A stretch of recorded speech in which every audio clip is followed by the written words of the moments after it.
아멘. 출애굽기 말씀을 저희 교회가 함께 읽고 있습니다. 아마 대부분의 성경학자들이 출애굽기를 세 부분으로 나눕니다. 처음, 중간, 마지막 이렇게 세 부분으로 나누는데요. 저는 출애굽기를 역시 세 부분으로 나누고 싶습니다. 그리고 이렇게 부르고 싶습니다. 재미있는 부분, 재미없는 부분, 더 재미없는 부분. 재미있는 부분, 재미없는 부분, 더 재미없는 부분으로 출애굽기가 구성되어 있습니다. 출애굽기 앞부분은 어떻습니까? 재미있는 부분입니다. 모세가 아주 극적으로 태어나고 강가에서 구출되고 이집트의 왕자가 돼서 성장하고, 그러다가 또 갑자기 쫓겨나서 광야 생활을 시작하고, 그러다가 또 하나님 만나서 다시 이집트로 돌아와서 이스라엘의 리더가 되어 출애굽을 시작하죠. 그 와중에 하나님께서는 이집트의 신 바로, 신적인 존재라고 할 수 있는 바로 왕과 싸우시면서 10가지 재앙을 퍼부으시고 홍해의 엄청난 기적을 행하시면서 엄청난 승리를 거두십니다. 하나하나가 정말 손에 땀을 쥐는 영화와 같은 그런 재미있는 부분입니다. 그러다가 19장에 넘어가면 이제 재미없는 부분이 시작됩니다. 하나님께서 출애굽하셔서 이스라엘 백성들을 구원하셨는데, 이 구원하신 백성들을 이제 시내산에서 만나서 그들과 언약을 맺으십니다. 그리고는 이제 언약 백성으로 너희가 이렇게 살아야 한다라고 하는 것을 가르쳐 주십니다. 제일 먼저는 십계명을 가르쳐 주시고, 그 이후에 여러 가지 구체적인 율법들을 가르쳐 주시면서 이렇게 살아라 말씀하시는데, 그 내용들이 그렇게 우리에게 재밌는 그런 내용은 아닙니다. 오늘 읽은 25장부터는 더 재미없는 내용, 혹은 정말 재미없는 내용이 이어집니다. 성막을 만드는 내용이죠. 성막을 만드는 내용. 여러분 성경을 많이 읽어보셨겠지만 이렇게 이런 사이즈로 만들어라, 청색, 자색, 홍색 실로 만들어라 하는 아주 세세한 내용, 별로 재미가 없습니다.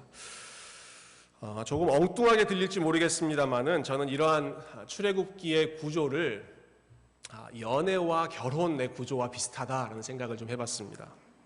좀 어려운 질문을 드릴게요. 여러분, 연애하는 게 재밌습니까? 결혼해서 사는 게 재밌습니까? 네, 그 대답이 나올 줄 알았습니다. 네, 솔직하게 답하시기가 쉽지 않으시죠?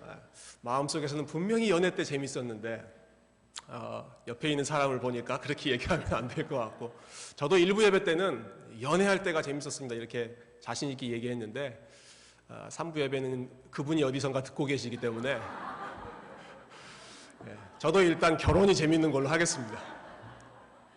그렇지만 대부분의 사람들에게 있어서 결혼 생활보다는 연애할 때가 더 재밌는 것 같습니다. 출애굽기 앞부분이 그렇습니다. 출애굽기 앞부분이 이 출애굽기의 중간 19장에서 시내산 언약, 하나님과 이스라엘 백성들이 언약 관계에 들어가는 것을 대부분의 성경학자들은 하나님과 이스라엘 백성들이 일종의 결혼 의식을 치르는 것이다 이렇게 설명합니다. 언약 관계에 들어갈 때 하나님께서 말씀하시기를 나는 너희의 하나님이 되고 너는 나의 백성이 될 것이다 라고 말씀하시죠. 이것은 우리가 실제로 지금도 결혼식 할 때 나는 저 사람의 남편이 되고 저 사람은 나의 아내가 될 것이다 서약하는 내용과 똑같습니다. 그리고 출애굽기에서 언약을 맺은 다음에는 그 다음에 이제 만찬이, 언약 만찬이 이어지는데, 역시 우리가 결혼식 한 후에 피로연 하는 것과 마찬가지로 고대 그 시기에도 그렇게 했던 것이죠. 그러니까 출애굽기 19장부터 24장까지는 결혼에 골인하는, 그 전까지는 하나님께서 이 결혼에 들어가시기 위해서 이스라엘 백성들을 자기 백성으로 삼아가시는 그런 아주 익사이링한 과정이고, 중간에서는 결혼에 이제 들어가신 것이죠. 이제 두 사람이 결혼에 골인했습니다. 그러면 그 다음에는 뭐가 필요합니까? 결혼에 들어갔으면 살아야 할 집이 필요하겠죠. 25장부터 나오는 성막의 내용은 하나님께서 이제 이스라엘 백성들과 함께 거하시는 집을 만드시겠다라고 하는 것입니다. 그 내용이 25장부터 40장까지 총 16장에 걸쳐서 이어집니다. 아주 자질구레한 것까지 하나씩 꼼꼼히 지시하시죠. 그런 내용들이 사실 오늘날 우리에게는 좀 의미가 없는 것 같고 불필요한 내용처럼 여겨지기도 합니다만, 여러분 한번 생각해 보시면 지금 하나님께서 신혼살림을 시작하신다라고 생각하시면 이렇게 맞는 그러한 비유가 될 것 같습니다. 얼마 전에 결혼한 우리 청년부 출신의 커플을 며칠 전에 만나서 같이 밥을 먹었는데, 요즘 어떻게 지내? 물어보니까 두 사람이 대번에 하는 말이 요즘 아이케아에서 삽니다 그러더라고요. 신혼살림 장만하기 위해서 뭐가 우리 새 집에 필요할까 하나씩 살펴보고 여기에는 어떤 가구를 놓을까 이렇게 고민하는 그러한 과정, 아마 결혼을 시작하실 때 혹은 새 집으로 이사하실 때 그러한 긴장되고 또 흥분되는 그러한 순간들이 있으셨을 것입니다. 그런 기대감들을, 그러한 추억들을 생각해 보시면서 오늘 본문에 한번 들어가 보면 좋겠습니다. 오늘 본문 25장 1절 2절은 이렇게 시작합니다. 이제 24장까지 하나님께서 시내산 언약을 맺으시고 율법을 주셨습니다. 그리고 나서 하나님께서 모세를 다시 부르시면서 2절 말씀에 이스라엘 자손에게 명령하여 내게 예물을 가져오라 하고 기쁜 마음으로 내는 자가 내게 바치는 모든 것을 너희는 받을지니라. 이스라엘 백성들에게 명령을 내려라. 좋은 예물들을 다 가지고 와서 그것으로 성막을 지을 수 있도록 이스라엘 백성들을 동원해라. 3절부터 7절까지 말씀은 이 성막에 필요한 재료가 무엇인지를 말씀하고 있습니다. 제가 한 번 더 읽어보겠습니다. 너희가 그들에게서 받을 예물은 이러하니 금과 은과 놋과 청색, 자색, 홍색 실과 가는 배실과 염소 털과 붉은 물 들인 순양의 가죽과 해달의 가죽과 조각목과 등유와 관유에 드는 향료와 분향할 향을 만들 향품과 호마노며 에봇과 흉패에 물릴 보석이니라. 참 많이 필요하죠. 성막을 짓기에 필요한 재료들을 하나님께서 일일이 다 말씀을 해주셨습니다. 필요한 재료가 한두 가지가 아니었습니다. 문제는 이 재료들을 도대체 어디서 가져올 것이냐 하는 것입니다. 이 재료들을 도대체 어디서 가져와야 됩니까? 여러분, 이스라엘 백성들이 지금 어디에 있습니까? 광야에 나와 있습니다. 조금 더 정확하게 이야기하자면 광야 중에서도 시내산, 산 밑에 지금 다 모여 있습니다. 아무것도 없는 광야에서, 아무것도 없는 산 밑에서 여기서 말씀하신 이 재료들을 어디 가서 구해 와야 하겠습니까? 하나님이 너무 심한 요구를 하신 것이 아닌가, 참 하나님 고약한 모습이 있으시다, 그런 생각이 들기까지 합니다.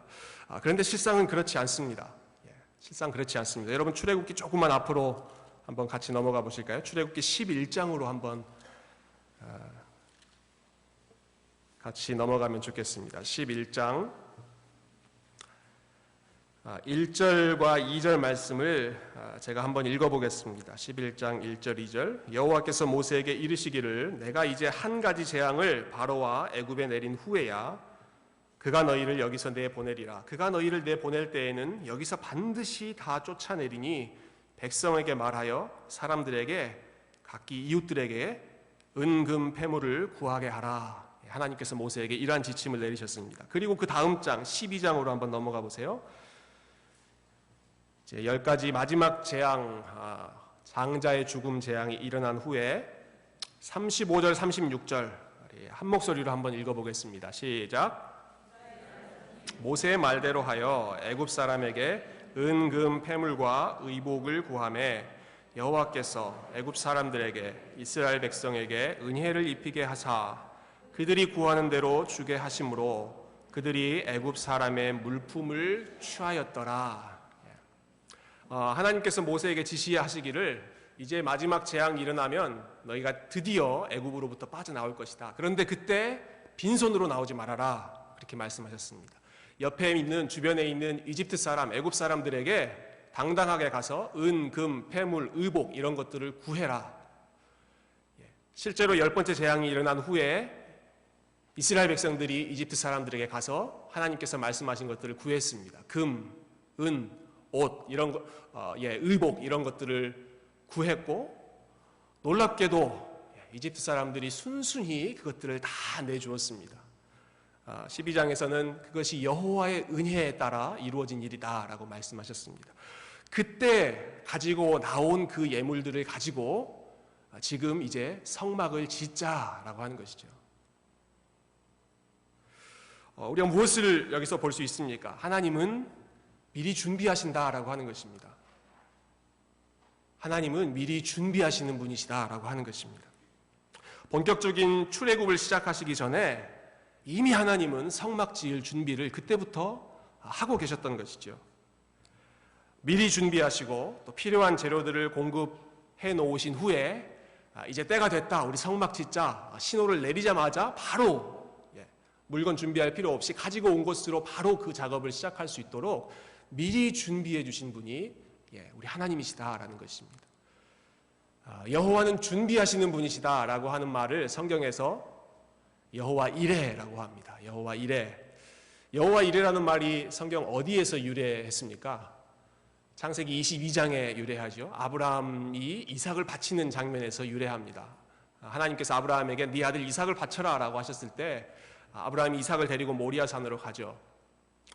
이삭이 궁금해서 아브라함에게 묻습니다. 아버지, 우리가 이제 제물을 바쳐야 되는데 불도 있고 나무도 있는데 번제로 바칠 어린 양은 어디 있습니까? 그때 아브라함이 대답하기를 아들아, 번제로 바칠 제물 어린 양은 하나님께서 친히 준비하실 거야 라고 말씀합니다. 그리고 나서 사건이 진행된 후에 드디어 결국 이삭을 바치려고 하다가 하나님께서 스탑 하시고 이삭 대신에 숲을 가운데 끼어있는 그 어린 양을 잡아서 하나님께 제물로 바치죠. 그러면서 아브라함이 고백하는 것이 여호와 이레, 하나님은 준비하시는 분이시구나. 하나님은 이미 준비해 놓으셨구나. 나에게 이삭을 바치라고 할 때는 도저히 내가 그것을 이해할 수 없었는데 하나님은 준비하고 기다리신 분이시구나. 여러분, 성막 역시 마찬가지입니다. 성막을 짓는 일 역시 하나님께서 미리 계획하셨고 준비하셨고 필요한 물품들을 공급해 주시는 것이죠. 이것이 아브라함만의 하나님이고 이스라엘만의 하나님이겠습니까? 저와 여러분이 믿는 오늘도 살아 역사하셔서 준비하시는 우리 하나님의 모습이지 않겠습니까? 가끔 우리 어르신들과 이야기 나눌 때 이제 오래전 60년대, 70년대 이렇게 한 40년, 50년 전에 이민 오신 분들 이야기를 들을 때가 있습니다. 하나같이 얼마나 어렵게 이민 생활을 시작하셨는지 말씀하십니다. 어떤 분들은 100불 들고 오신 분들 계시고 또 300불 들고 이곳에 오신 분도 계시고요. 그런데 하나같이 미국에 오실 때 꼭 가지고 오셨던 물품이 하나 꼭 있더라고요. 밍크 담요라고 아십니까? 혹시 밍크 담요? 혹시 밍크 잎을 들고 오신 우리 어르신들 아마 계실 것 같아요. 제가 그래서 찾아봤습니다. 밍크 담요가 도대체 어떤 건지 찾아봐서 어떻게 생긴 건지 봤는데요. 여러분, 처음에 100불 들고 300불 들고 밍크 담요 하나 들고 미국에 왔지만 지난 30년, 40년, 50년 시간 동안에 하나님께서 우리에게 공급해 주신 것이 얼마나 많습니까? 저도 제 아내와 이민 가방 2개씩 4개 들고 왔지만 2명이 5명 되고 뭐 지금 생활하고 있는 거 보면 처음 왔을 때 비교해서 참 너무나 잘 산다라는 생각을 합니다. 물론 그 기간 동안에 우리가 열심히 땀 흘리고 노력한, 놀지 않은 그러한 결과이기도 하겠지만 우리가 하나님을 우리의 인도자로 믿는 그러한 신앙을 가진 사람이라면 이것이 하나님께서 준비해 주신, 공급해 주신 결과라고 보아야 하지 않겠습니까? 그리고 그 하나님은 과거만이 아니라 지금 우리 현재도 또 우리 앞으로의 미래도 계속해서 준비하고 채워주시는 분이신 것, 이것을 우리가 가장 먼저 오늘 본문을 통해서 함께 기억했으면 좋겠습니다. 여러분, 본문으로 다시 좀 돌아가 보시죠. 25장 본문으로 돌아가시면 성막 건축에 필요한 물품들을 하나님께서 말씀하신 후에 이제 8절과 9절 이렇게 모세에게 말씀하십니다. 내가 그들 중에 거할 성소를 그들이 나를 위하여 짓되 무릇 내가 네게 보이는 모양대로 장막을 짓고 기구들도 그 모양을 따라 지을지니라. 이렇게 말씀하셨습니다. 너희들이 가져온 그 물건을 가지고 이제 성막을 지어라. 그러면 내가 그 성막 가운데 거하겠다라고 하시는 것입니다. 그런데 성막을 지을 때 모세 네가 생각하는 방식대로 짓지 말아라. 이스라엘 백성들이 봤을 때 이렇게 하면 하나님 좋은 집이 되겠구나. 그러한 방식으로 짓지 말고 내가 정확하게 지시하는 대로 그 양식을 보인 대로만 지어라. 그렇게 말씀하셨습니다. 이후에 나오는 그러한 내용들이 이제 어떠한 과정으로 성막이 지어졌는지를 아마 이제 매일매일 읽으시면서 알아가시겠습니다만은 그 성막의 전체적인 내용을 보면 한 가지 확실한 게 있습니다. 그것은 이 성막은 겉으로 봤을 때 사람을 압도하는 그러한 장엄한 건축물이 결코 아니었다라고 하는 것입니다. 제가 몇 년 전에 청년들과 함께 출애굽기 성경 공부를 하면서 이 성막 부분이 나와서 우리 그냥 말로만 공부할 게 아니라 한번 직접 가서 보자 했습니다. 우리 교회에서 한 1시간 정도 떨어진 랭캐스터 지역에 가면 기독교 분파 중에 한 분파이죠. 메노나이트라고 하는 교도들이 출애굽기에 나와 있는 정보 그대로 카피해서 성막을 그 모형 그대로 만들어 놓은 그런 전시해 놓은 곳이 있습니다. 그 성막을 찾아가는데 제가 여러 번 헤맸습니다. 분명히 주소를 GPS에 입력하고 갔는데 헤맸습니다. 분명히 여기다라고 말하는데 안 보이는 거예요. 왜냐하면 제가 생각할 때 성막, 하나님의 성막하면 적어도 이 정도 사이즈는 될 것이다 라고 하는 그런 기대감, 선입견이 있었거든요. 그런데 실제로 가서 성막을 보니까 성막이 너무나 작은 겁니다.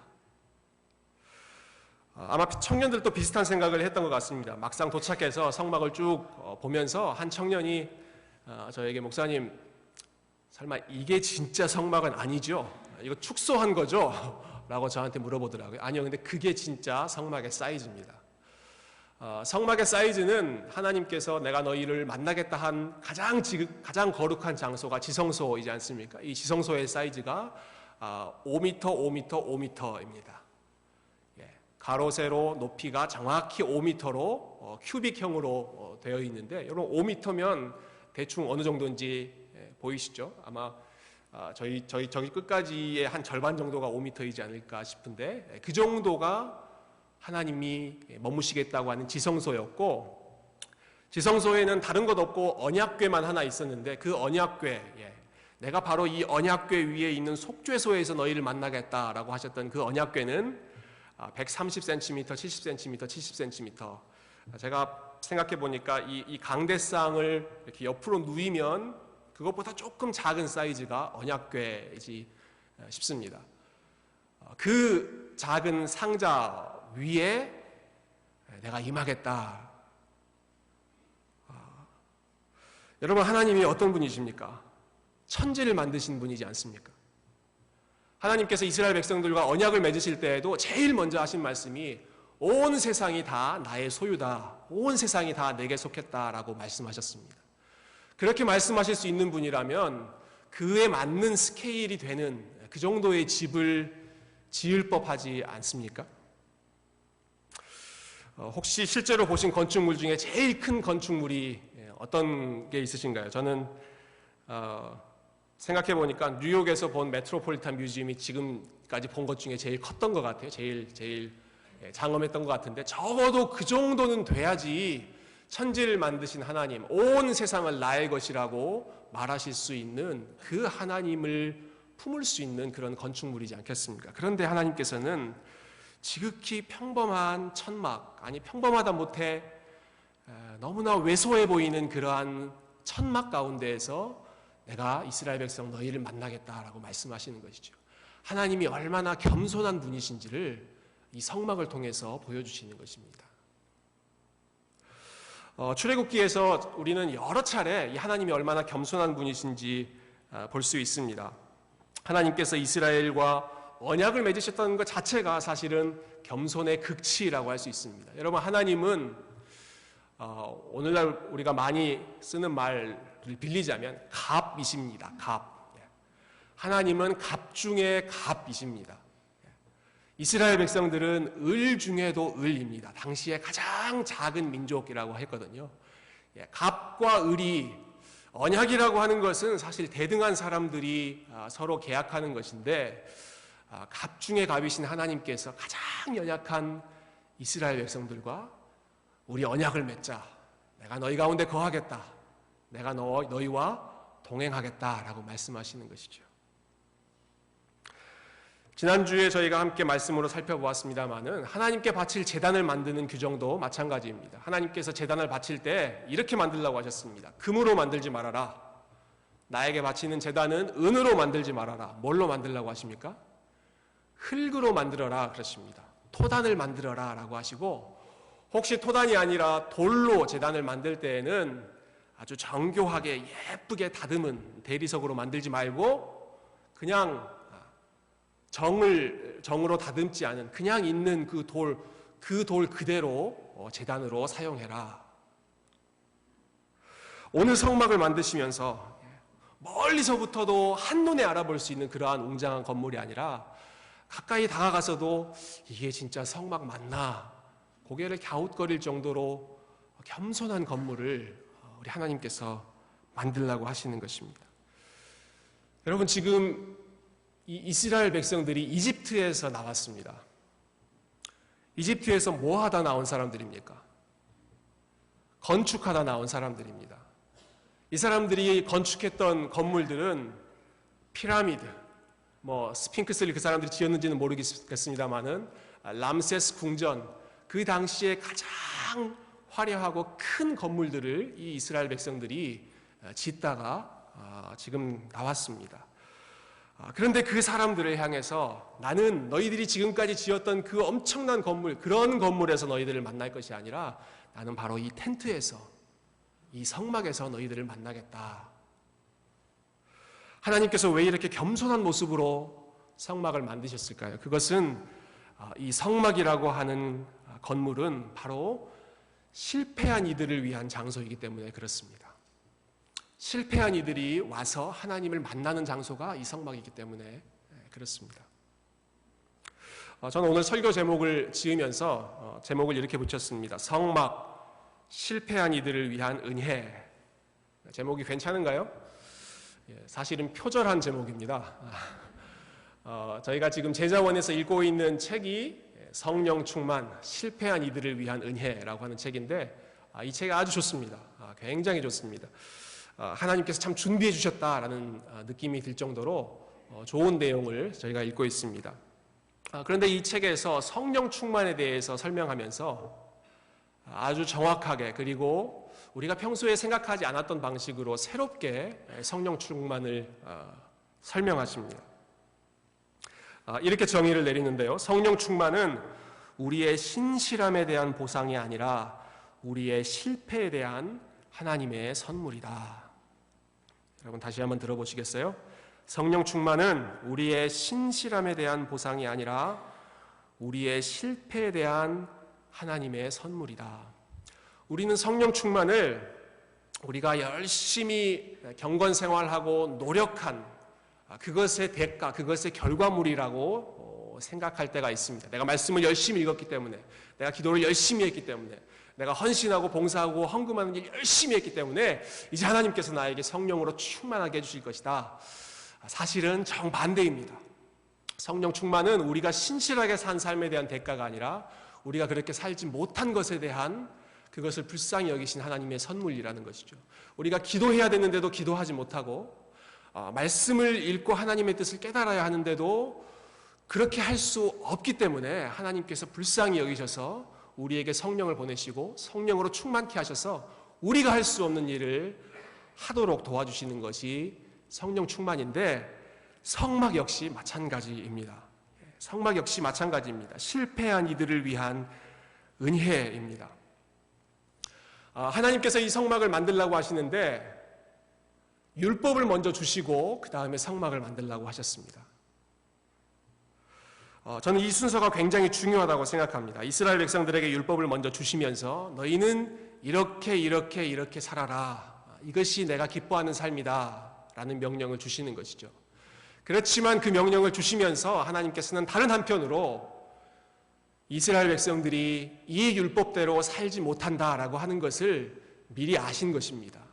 그렇기 때문에 그대로 살지 못한 사람들이 다시 하나님과의 관계를 회복하고 다시 이 율법의 삶을 힘쓸 수 있도록 그 회복할 수 있는 길, 새롭게 살려주실 수 있는 길을 위해서 준비하신 것이 바로 이 성막이라고 하는 것이지요.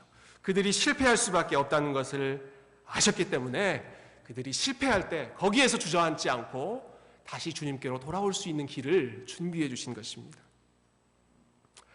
아무리 크게 실패한 사람이라고 하더라도 또 아무리 보잘것없는 삶을 사는 것 같은 사람이라고 하더라도 하나님과 만나는 이 복된 일로부터는 누구도 제외될 수 없다라고 하는 것을 보여주시기 위해서 가장 평범하고 가장 겸손한 모습, 그 모습으로 성막을 만들어 주신 것이죠. 누구나 와라. 누구나 와서 나를 만날 수 있다.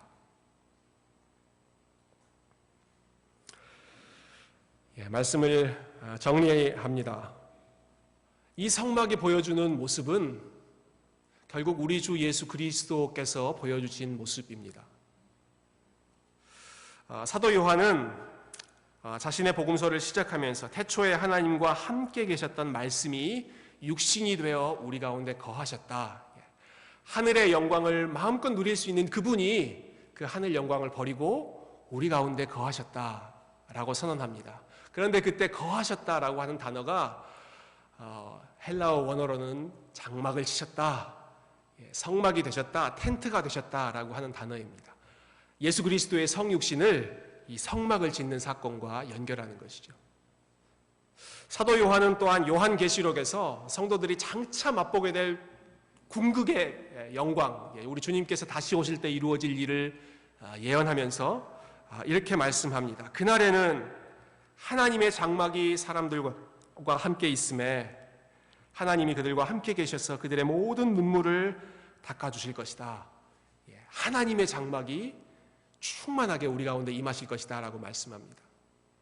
그러면 그 사이에는 어떻습니까? 하나님의 장막이 예수 그리스도의 재림과 함께 우리에게 임하는 그 기간 전까지 우리가 지금 살고 있는 이 시기에는 그냥 넉넉히 우리가 기다리고만 있으면 됩니까? 그렇지 않습니다. 사도 요한은 다시 한번 요한복음 14장에서 예수 그리스도께서 승천하시면 그가 성령님을 보내셔서 너희와 항상 함께 하실 것이다 라고 약속해 주셨습니다. 주님께서 하신 제자들에게 들려주신 마지막 말씀이 내가 아버지께 구하겠으니 그가 또 다른 보혜사를 너희에게 주사 영원토록 너희와 함께 있게 하리니 그는 너희와 함께 거하시며 또 너희 속에 계시겠습니다. 출애굽기 25장에 나오는 이 성막에 나오는 하나님의 모습, 이 모습을 우리 주님께서 친히 성육신을 통하여서 우리 가운데 이루어 주셨고 그 후 우리가 살고 있는 이 시기에는 우리 마음 가운데 성령님을 보내셔서 이 은혜가 계속해서 지속될 수 있도록 우리와 함께 거하시기를 원하는 그 하나님의 마음이 계속해서 이루어질 수 있도록 성령님을 보내셔서 우리와 동행하시는 것이죠. 사랑하는 성도 여러분, 오늘 본문에 나오는 성막에 나오는 우리 하나님의 모습을 이 시간 함께 기억하기를 원합니다. 어떤 모습입니까? 하나님은 우리를 위해 준비하시는 분이십니다.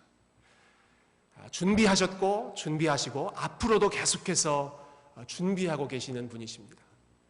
또한 하나님은 우리를 위해 기꺼이 낮아지신 가장 겸손한 모습으로 함께 하시는 분이십니다. 그리고 하나님은 약함과 실패로 늘 넘어지기 일수인 우리가 하나님 뜻대로 살고 싶다고 이야기하지만 우리 연약함 때문에 그렇게 살지 못하는 늘 실패 가운데 있는 우리를 다시 만나주시고 다시 회복시켜주시고 다시 일으켜주시는 실패한 이들을 도우시는 은혜의 하나님이십니다. 여러분, 이번 한 주도 이 하나님을 기억하시며 우리의 모든 상황이 하나님의 준비 가운데 있는 것을 기억하시고 우리의 여러 상황 가운데 하나님이 떠나지 않고 늘 우리의 삶 가운데, 심지어 우리 가운데 선한 것, 연약한 것, 그런 것뿐인 우리의 부족한 삶이지만 그것을 마다하지 않고 기꺼이 우리와 동행하시기를 즐거워하시는 이 하나님을 기억하시며 하나님과 행복한 동행 누리시기를 주님의 이름으로 부탁드립니다. 함께 기도하겠습니다.